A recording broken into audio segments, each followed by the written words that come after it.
Hello, welcome. Thank you for joining us on this edition of News 2. I'm Sandra Gumansing. In our top stories, if you voted in the primaries early voting period, you may have noticed the election offices were accepting only Democrats. VI Republicans are now slamming the election system for that, saying the GOP candidates' submissions for the primaries were not accepted and they'll be at a disadvantage in the general elections. News 2's April Knight has more. VI Republicans are worried about the general election. They're saying that failure by election officials is putting most of their candidates at an unfair disadvantage. I think the Republicans, I think we've been dealt, just a bad hand, a bad deal. Last week, early voting for the primary elections began, but unlike in 2014, there was only one ballot, the one for Democrats. According to VI GOP State Chairman John Canigata, they did not receive the memo that parties needed to hold their own primaries until May 5th. When they finally did, the party immediately got together, he said, in a convention where they nominated congressional candidate Gordon Ackley and others. But they found out the election board would not accept that set of candidates for inclusion in the primary. Everything was fine, and we thought it was accepted, and then they told us it was not accepted. They recognized the election of the chairman and national committee man and committee woman and the territorial committee members, but not the offices for, the offices like senator and board of election. And Republicans can't write in their candidates in the primaries because, well, there's no ballot. But according to the election system, the fact of the matter is that the Republican Party did not submit their candidates on time. They submitted a letter to the board and the supervisor office, and the board wrote them back and tell them that they're not accepting it. The board said it was late. We sent a letter to all parties back in December. A few Republicans filed candidacy on their own, and their names will appear on the general election ballot. But for the majority who didn't, they might need to be write-ins in the November elections, a clear handicap according to Canigata. And that puts us at a disadvantage. We're hoping that it doesn't come to that. We're hoping that something can be resolved where the ballots have not been written right now. Reporting for News 2, I'm April Knight. Former Senator Ronald Russell, a Democratic candidate in the primary race for delegate to Congress, has responded to Congresswoman Stacey Plaskett's complaint on his failures to comply with the FEC guidelines. According to Russell, the entire matter is a simple oversight which has already been remedied. He said it was a mistake, that he was open and honest about what happened and communicated the steps he was taking to fix it with both the FEC and Virgin Islanders. Russell accused Plaskett's move as an attempt to distract the electorate with what he called another media ploy. The Senate Committee on Education and Workforce Development met on St. Thomas on Tuesday. On their agenda was Bill number 0362, which would help more Virgin Islands youth master a skill that's taken for granted, learning how to swim. Bill sponsor Senator Justin Harrigan said it's not a matter to be taken lightly. We all know that knowing how to swim is an asset to our community, as lives can be saved from drowning.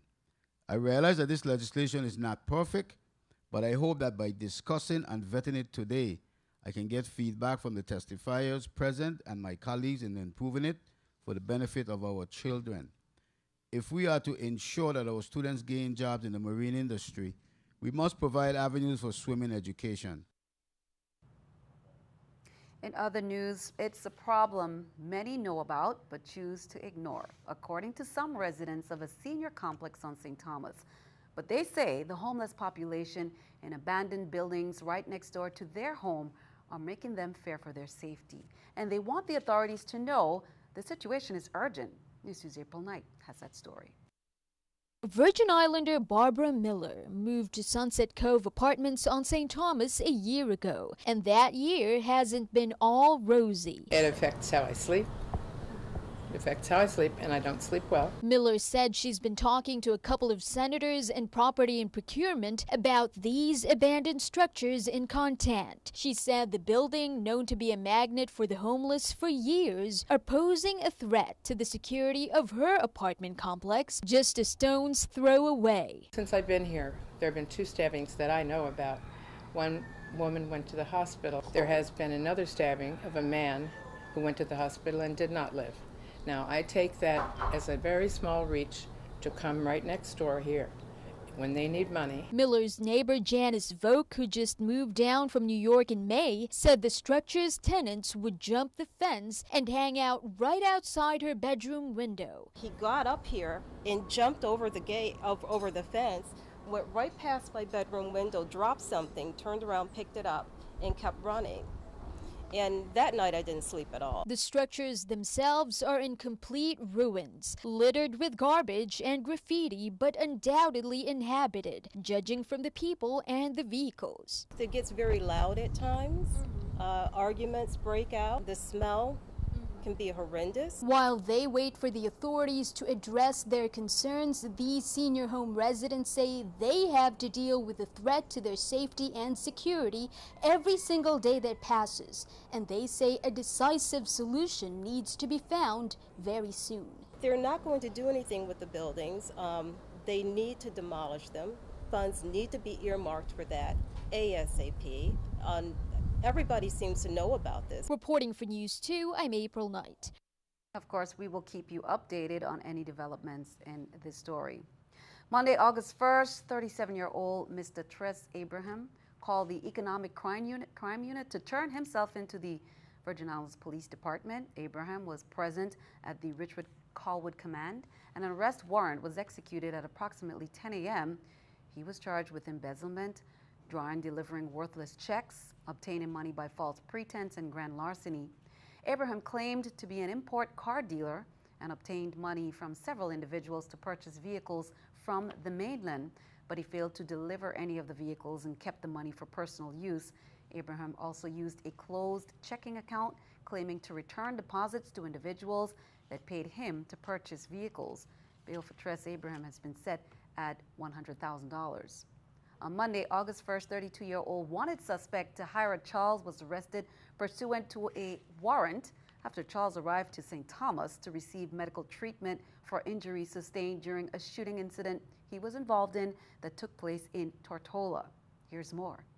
Tahira Charles fled the island of St. Thomas, where he was wanted for first-degree murder, and continued his streak of gun violence after arriving in the BVI. On Saturday, June 25, 2016, at approximately 11:03 p.m., several citizens called and reported shots fired in the area of First Stop gas station in St. Thomas. Upon officers' arrival, contact was made with an unresponsive black male. The male was identified as 22-year-old Kasim Daniel. Tahira Charles was arrested and charged with first-degree murder. Bail for Charles was undetermined until his initial hearing. As we reported, Police Commissioner Delroy Richards held a press conference on Monday with the Patrick Sweeney Police Complex in Frederiksted to inform the community of ongoing investigations and initiatives. Here's more from that conference. But I think we need to have at least monthly briefings with the media to bring the media up to speed with what the department is doing. And to allow you an opportunity to question us and to outline any concerns that you might have in the territory. And so you're going to see these press briefings taking place within the territory monthly. And most of the times, the briefing, to bring you up to speed, might be the briefing that's going to be chaired by the chief and his counterpart on the island in St. Thomas. When we have something major to report to the public, then we will do a press conference. Senate Vice President Jeanette Millen-Young said she is disappointed but not surprised by the governor's veto of Bill number 31-0005, which is an act establishing a comprehensive violence and public health study under the Department of Health. The veto reflects a continuing pattern of contradictory and inconsistent executive branch messages to the legislature, she said. At this critical time when our community is besieged by disturbing violence, it behooves all leaders to step up to the plate and work together for the common good, regardless of politics or personality. She said the Violence and Public Health Study proposal was heard and significantly amended by the Health and Hospitals Committee and calls on Governor Mapp to counter that proposal. Senator Tregenza Roach thanks the Honorable Kenneth Mapp for approving his firearm registration bill, which has now become Act 7895. This law amends Virgin Islands Code to require registration of firearms at the port of entry and makes a felony the act of leaving a port of entry without completing such registration. He said both local and federal law enforcement officials have spoken of the need for a measure such as this in light of the number and variety of weapons which come into the territory's ports and may not have been registered pursuant to the prior law. Turning our attention overseas, while the latest CNN or ORC poll shows Hillary Clinton is back in the lead and facing an uphill battle, Donald Trump is once again looking to move past his latest controversy. Scott McLean has more from Washington. A boost in the polls after the RNC put Donald Trump in the lead, but post-Democratic convention, Clinton has bounced back. A new CNN ORC poll shows Clinton leading Trump 45 to 37%. The most dramatic swing is among independents. Trump has turned a 15-point lead into a 7-point deficit. Independents, by definition, are not interested in the partisan red meat. They think that they are a large and persuadable group, and Trump has kind of given them away. Today at a rally in Virginia, Trump tried to turn the page on an ongoing feud with the parents of a fallen Muslim U.S. soldier. Trump accepted a gift from a veteran, but raised eyebrows with this comment. I always wanted to get the Purple Heart. This was much easier. The Purple Heart is awarded to soldiers wounded or killed in combat. Clinton, meanwhile, is facing new heat over her use of a private email server. After a long investigation, FBI Director James Comey said none of those things that you told the American public were true. What I've said is consistent with what I have told the American people. And Clinton may face new questions about her sincerity in opposing the controversial TPP trade deal, given renewed commitment from the president. Hopefully, after the election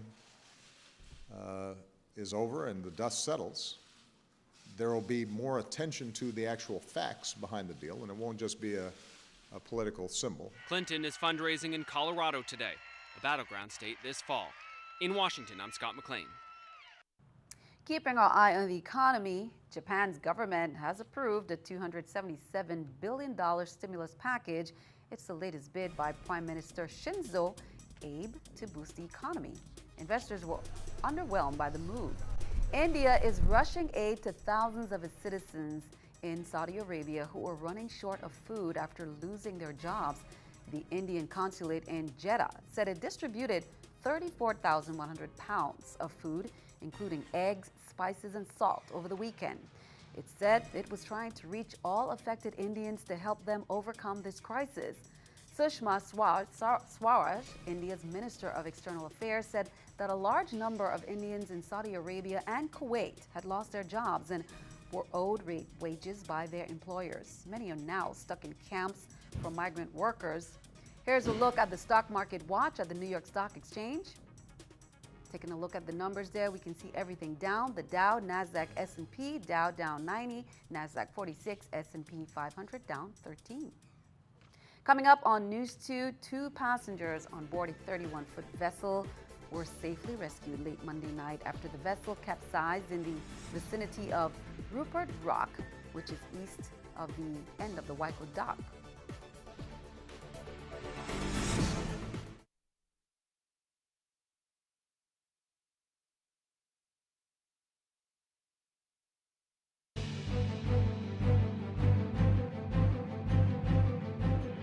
Two passengers on board a 31-foot vessel were safely rescued late Monday night after the vessel capsized in the vicinity of Rupert Rock, which is east of the end of Waco Dock. The vessel capsized after hitting one of the harbor navigational aids.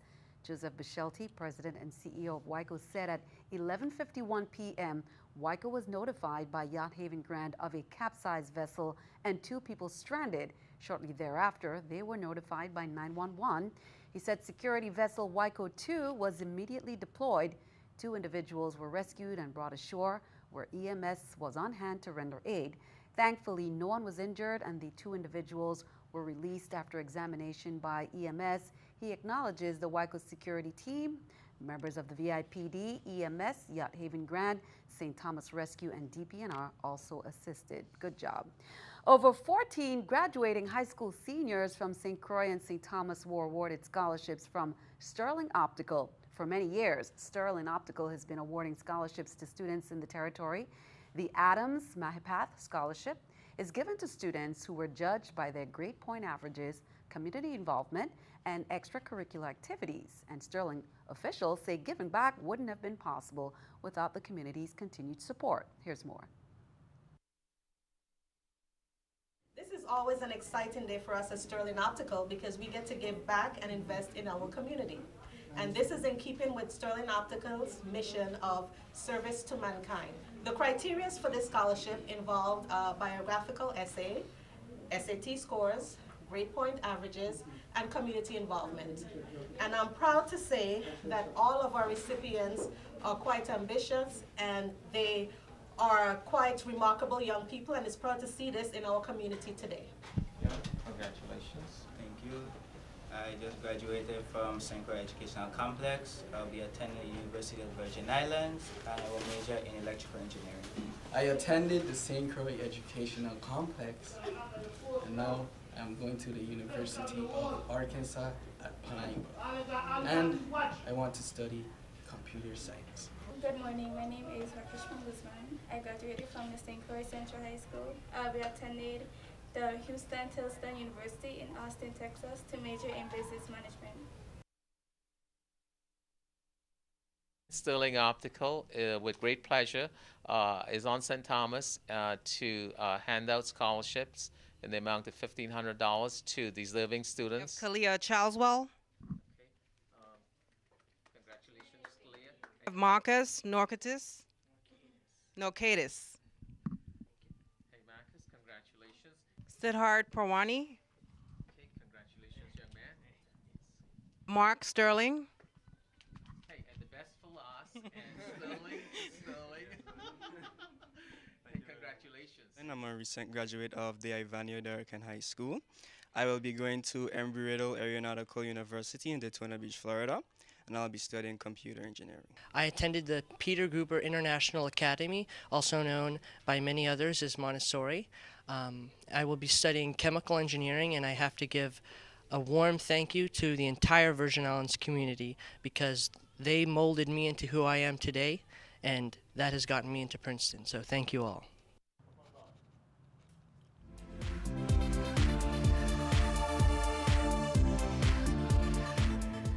It's time for our summer fun segment. Big congratulations to all the students there. Job well done.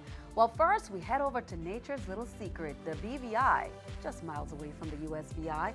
Travel by ferry to the British Virgin Islands, the proclaimed sailing capital of the Caribbean.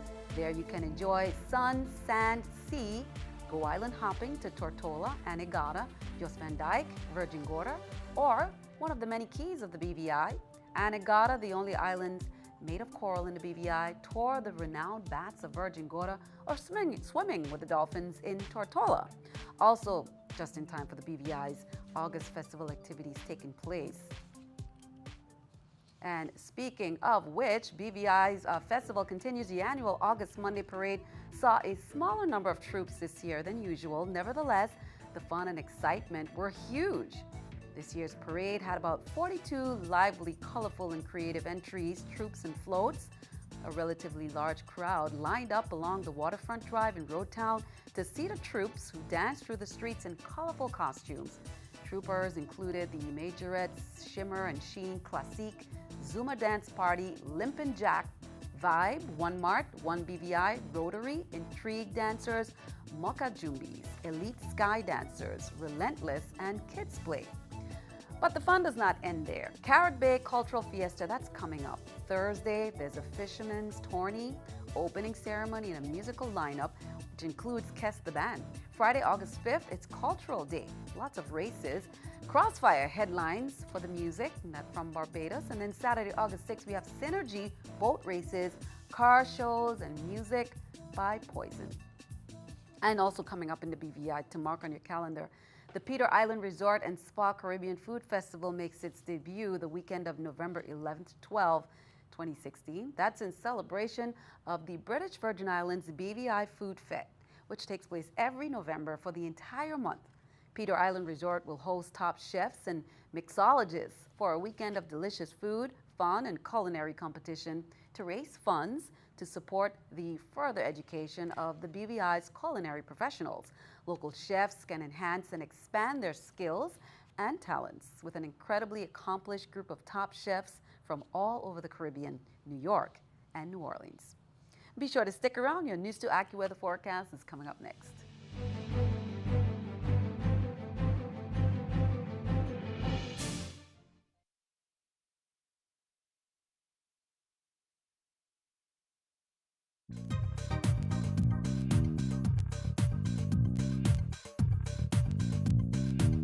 Thanks, Sandy. We do have some dry conditions to talk about in the Virgin Islands. Satellite image really showing not much to worry about for the Virgin Islands and the Leeward Islands through tonight. So a nice little dry pocket of air in place, keeping us mainly clear tonight. That overnight low stays at 81 degrees. Then into tomorrow, those temperatures will come back into the 90s, so we're feeling quite warm, however, under plenty of bright sunshine. So we're not worried about much in the way of precip as we head into tomorrow. That does include St. Thomas, beautiful weather, plenty of bright sunshine, and our daytime high also in the lower 90s here. St. Croix at 91, mostly sunny conditions as we move into the middle half of the week. Now here's a look at our Atlantic forecast, or our marine forecast rather, for the Atlantic facing coastline. Those waves coming back down to 2 to 4 feet. We had that tropical wave press through the region, which is now Tropical Storm Earl. That caused for some rough surf, but those waves are starting to retreat. Winds are out of the east between 10 to 15 knots. Also along the Caribbean-facing beaches, pretty similar setup. Those waves are coming back down between 2 to 4 feet, and our winds are out of the east between 10 to 15 knots. Here's a look at our extended forecast into Thursday. A few spotty showers return. Then as we head into Thursday night, the next tropical wave going to be pressing through the region, so better chance to see some active weather Thursday night and into Friday in the way of a passing shower or thunderstorm. Then here we go again, a little bit better organized tropical wave coming our way into Saturday and also into Saturday night. So a few showers and additional thunderstorms will be possible for the upcoming weekend. One thing to keep in mind is that we're getting into the time of year where these tropical waves we really have to keep a close eye on for the potential of development. But right now it just looks like both of these tropical waves will increase our chances at some wet weather. Sandy, back to you. Thanks for that, Molly. Time for our News to Weather picture there by Kalyan Henderson, 9 years of age, representing EBO, E. Benjamin Oliver, sharing this beautiful scenery.